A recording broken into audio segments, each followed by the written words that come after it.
Alors, dans les expositions que j'ai pu mettre en place en France, par exemple, il y a eu 2 expériences de censure autour du travail de la Superroom, alors qu'avec les commissaires d'exposition, on avait monté le projet, que la production était là, que les billets pratiquement étaient pris, enfin voilà.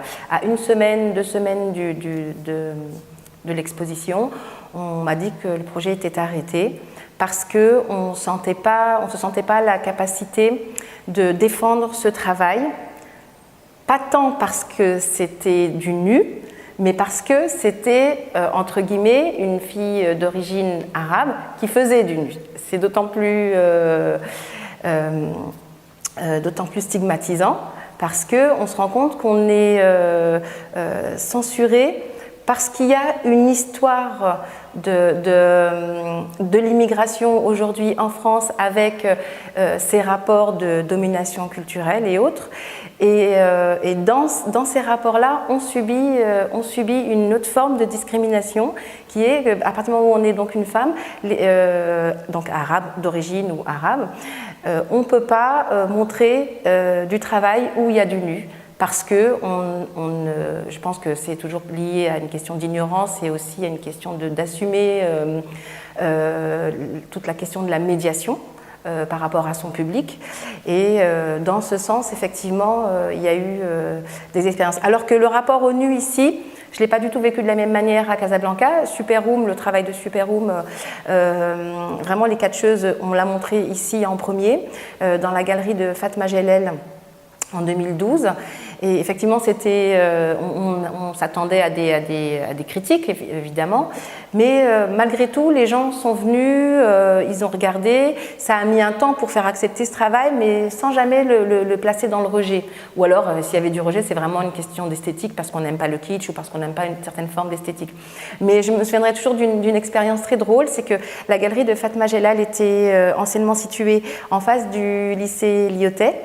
Et il y a toujours des jeunes qui sortaient, qui passaient devant la galerie et qui disaient « Regardez, regardez, c'est Madame Sexe ». Donc c'est très intéressant de voir comment eux, ils avaient intégré Madame parce que c'est une femme enceinte et parce que donc c'est une mère et que le seul statut, on va dire, qui est posé au Maroc, c'est quand même celui de la mère. Et si on respecte la femme, c'est parce que c'est la future mère. Et mais sexe parce qu'il y avait ce côté du nu. Alors on sent qu'il y a effectivement, on cherche les mots, on cherche comment mettre où mettre la nudité dans sa culture, parce que c'est pas encore quelque chose d'acquis. Mais en tout cas, il n'y a pas eu cette censure que j'ai ressentie et que j'ai découverte aussi quand j'étais en France, qui était due au fait que non pas que je montre du nu, non pas que je suis une femme, mais étant donné que je suis une femme d'origine arabe, je ne pouvais pas montrer du nu dans ce contexte-là. Et là, c'est vrai que c'était dérangeant. Parce que là, il y avait quelque chose par rapport à l'appropriation de l'histoire qui n'avait pas été réglée. Il y a quelque chose sur lequel il fallait revenir, je pense, au niveau de la diffusion, de ce qu'on veut mettre aussi dans la culture de l'immigration qu'on n'a pas encore développée en France, parce qu'on ne revient pas dedans. Mais il y a un tas de choses comme le mot halal qui existe d'abord en Europe, c'est quelque chose qui est né là-bas et qui n'existait pas forcément ici par rapport à toute cette culture du culinaire. Mais on sent bien qu'il y a une culture de l'immigration qu'il faut déconstruire pour comprendre à quel endroit on est figé en tout cas et qu'on est enfermé dans certains concepts qu'on n'ose même pas défendre, en tout cas pour des personnes qui sont censées défendre la culture et défendre l'accès à la culture pour tous.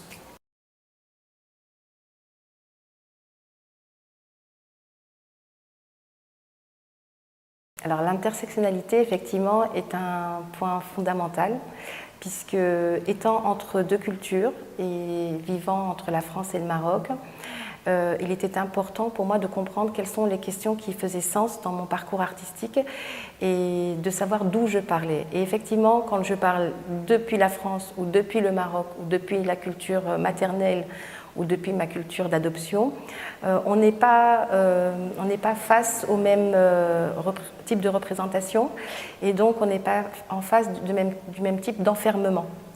Donc tout mon travail a été vraiment de déconstruire et de comprendre quels sont les critères qui définissent la question de l'enfermement, que j'élargis à la notion de discrimination, bien sûr, en Europe, en France, par rapport à mon statut, évidemment, de fille d'immigrés, etc. Et par ailleurs, la même chose à partir du Maroc. Quand je parle du Maroc, donc définissons ensemble quels sont les critères qui définissent une autre forme de discrimination, qui serait peut-être celui lié au statut de la femme, qui est celui lié au statut des artistes par rapport au reste de la société, de la mainmise peut-être, on va dire, la question du genre sur l'espace, sur le territoire des arts plastiques au Maroc. Voilà, les combats ne sont pas les mêmes et donc systématiquement de savoir d'où je parle est fondamental, notamment sur tout le travail que j'ai mis en place autour du corps de la rupture. J'ai réalisé ce travail autour du corps de la rupture est basé sur le document historique. À savoir les affiches coloniales, toutes ces images liées à la question de la résistance. Donc de savoir de pouvoir traiter la question de la colonialité quand on est en France et là, traiter cette question de la colonialité à l'intérieur du pays quand on est au Maroc m'amène à produire des images différentes et qui sont porteuses finalement de conflits différents aussi. Donc savoir d'où l'on parle pour moi est juste fondamental dans la pratique artistique. C'est ce qui fait vraiment le point de départ de ma réflexion. Que ce soit le corps pensant, quand j'ai travaillé sur le corps pensant à travers l'expérience de la grossesse, du corps de la grossesse, c'est véritablement mon statut, le statut qu'on m'octroie bien sûr, de fille d'immigrés qui a parlé, puisque le corps de la grossesse, pour moi, a singé le corps de l'immigré. C'est-à-dire la notion d'exclusion, être exclu de son propre corps, le rapport au monstrueux, le fait qu'on est dessaisi de son corps, etc. Donc là, j'ai parlé depuis le statut de l'immigré, du corps de l'immigré, mais via mon intériorité. Et pour moi, ça, c'est fondamental et c'est vraiment la pensée que je défends, c'est que tout ce qui relève de l'espace public a une emprise et un territoire dans l'intime, dans son propre corps. Et donc, cette question de l'intersectionnalité est importante puisque à partir du moment où je bouge dans mon corps, je sais que je bouge dans l'espace politique. Quand je travaille autour de la pensée et de la pensée, du coup, je suis à un endroit. Quand je travaille sur les utérus, je suis à un autre endroit de l'espace politique. Et donc, j'essaye de mettre en image, en tout cas, cette question de l'intersectionnalité, de la mettre en image à travers des territoires de l'intime. Donc, pour moi, c'est important.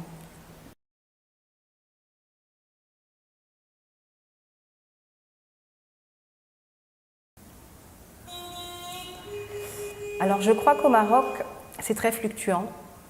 Je pense qu'on a on va avoir des expositions où effectivement les femmes vont être représentées de manière aussi égale, on va dire, que les hommes. Il va y avoir des expositions où elles seront beaucoup moins présentes. Moi, quand j'entends cette question, là où j'ai envie d'intervenir, c'est précisément par rapport au contexte de la pensée artistique, qui est principalement un espace d'hommes masculins. Le travail de commissaire d'expo pendant très longtemps, ça a été un travail principalement donné aux hommes. En gros, tous les postes à pouvoir et donc liés à l'institution culturelle c'était souvent les hommes, dont la pensée. On commence aujourd'hui à changer. Il y a eu le travail de Rim Labi, qui a fait son exposition à l'espace du musée Mohamed VI autour du travail des femmes. Et effectivement, il a été intéressant, même s'il a été beaucoup critiqué, de montrer un parcours de femmes. Et il a surtout montré qu'on pouvait juste insuffler une exposition, dire que c'est un début. Alors effectivement, quand on fait une exposition, on en exclut certains artistes, on en intègre d'autres, mais de dire que c'était un début, on montre une certaine production liée à des femmes Et à partir de là, on essaye de réfléchir ensemble et de voir comment est-ce qu'on peut penser ensemble. Est-ce qu'il y a une pratique, est-ce qu'on peut dire qu'il y a une pratique artistique féminine? En quoi cette pratique existe-t-elle? Est-ce que c'est dans la question des matériaux, de l'usage des matériaux? Est-ce que c'est plutôt par rapport aux thématiques qui sont utilisées, etc. En sachant qu'on n'exclut pas du tout que les hommes puissent avoir ces mêmes thématiques et ces mêmes matériaux. Mais justement, c'est de se dire à un moment donné, voilà, on fait un constat et on regarde ce qu'il y a ensemble. Alors, ce qui est toujours très stigmatisant aujourd'hui au Maroc, quand on parle d'exposition de femmes et qu'on le propose aux artistes, on sent qu'on dit « Ah non, non, moi je ne veux pas faire partie d'une exposition où il n'y a que des femmes » ou parce qu'on se dit bah, si vraiment je suis une artiste comme les autres, comme les hommes, je n'ai pas besoin de le formuler. Normalement, si je suis une artiste comme les hommes, je n'ai pas besoin de dire que je suis une femme. Voilà, c'est ma condition d'homme ou de femme, ou enfin la nature n'a rien à faire avec ma production artistique. Alors moi, je ne partage pas non plus ce point de vue-là, je pense que c'est beaucoup plus complexe et je pense que moi, le fait de, en tout cas moi, par rapport à mon travail, le fait d'avoir été enceinte m'a donné les moyens de travailler sur le corps politique en faisant le lien entre la résistance à la mère et avec le lien avec la résistance à la mère patrie. Si je n'avais pas ce corps de femme, je n'aurais pas pu faire ce lien-là. Donc pour moi, je pense qu'il y a quand même une spécificité voilà, si j'ai 7 doigts, ben, c'est pas comme si j'en ai 5, je ne ressens pas les choses de la même manière. Donc tout ce qui a trait à mon corps et qui est différent ben, va m'amener à palper et à appréhender le monde différemment. Donc moi, je pense qu'effectivement, il y a une sensibilité qui n'est pas féminine, mais il y a une sensibilité de l'individu, du corps de femme, pris dans son individualité même. Donc pour moi, ça c'est important quand même de le signaler. Après, effectivement, je pense que ça c'est le propre à l'échelle internationale. Les femmes sont moins représentées dans la scène artistique que les hommes, c'est une réalité. Mais ce n'est pas un problème marocain, c'est ça que je veux dire. Et ce serait hypocrite de ne pas le nommer. Par contre, je trouve qu'au Maroc, par rapport à d'autres pays, elles sont quand même présentes, parce que la scène artistique est beaucoup plus petite que dans d'autres pays. Et donc, du coup, malgré tout, on voit quand même un certain nombre de femmes qui sont là. Ce n'est pas le cas d'autres pays. Je pense qu'on n'est pas... C'est pas qu'on n'est pas à plaindre, c'est pas ça, mais je pense qu'on est sur une belle voie d'évolution. Alors évidemment, après il faut aussi, sélection de territoire qu'il faut prendre aussi, donc c'est aussi aux artistes femmes de s'autoriser à prendre la parole. Il y a eu, au mois d'octobre, j'ai été nommée photographe invitée, en tout cas pour un festival de photos à Essaouira, et on a reçu beaucoup de jeunes artistes et lors d'un débat, effectivement, ce qui est ressorti, c'est comment je fais, puisque moi je suis une femme, avec mon appareil photo dans la rue, je ne peux pas, on n'accepte pas qu'un homme qui prend son appareil photo, il va pouvoir travailler. C'est aussi comment est-ce qu'on accepte le statut d'artiste femme au Maroc et comment la société donne accès aux femmes à l'espace public. Donc pour tout ça, c'est vrai qu'on réfléchit à plein de questions, mais je pense que le gros, c'est de se l'autoriser, de se dire, voilà, je suis quand même une femme, comme un homme aussi, donc j'ai accès à l'espace public comme les autres et se donner aussi les moyens. Je pense qu'on ne peut pas non plus tout le temps attendre qu'on nous donne cet espace. Je pense qu'il faut à un moment donné aussi le prendre pour les artistes femmes, mais je suis confiante.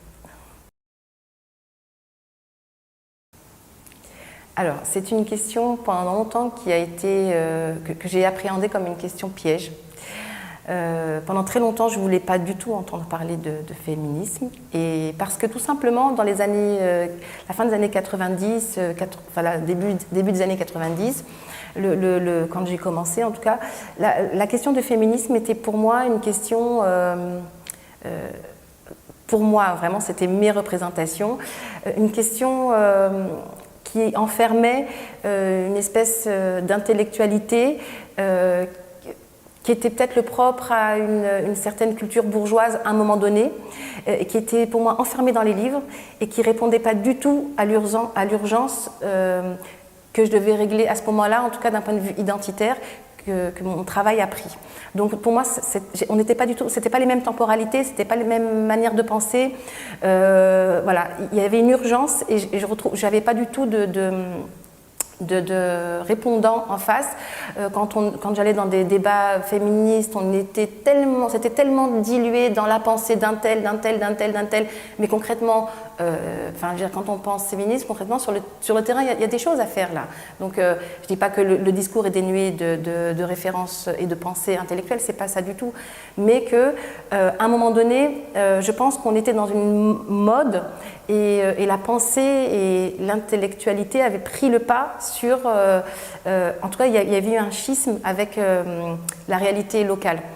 Donc, qui était celle, pour moi en tout cas, de Paris et de la région parisienne à ce moment-là. Dans ça, j'ai refusé d'être cataloguée féministe. Je faisais mes travaux sur le corps, etc., en me disant non, moi je travaille sur le corps, point final. Il s'avère que le temps est passé, que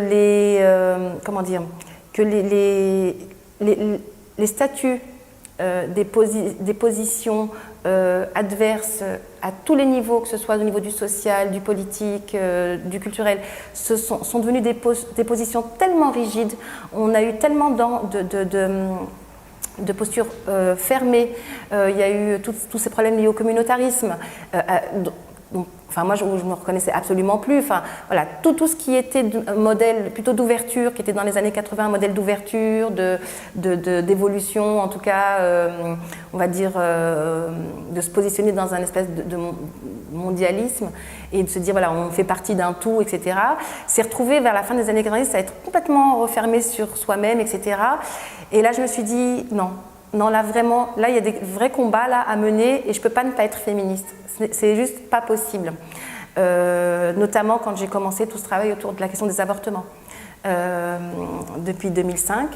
Et voilà, ce travail autour des avortements et ce combat, c'est quelque chose que j'ai mené, que ce soit aussi bien pour revenir, faire le lien avec la question des intersectionnalités.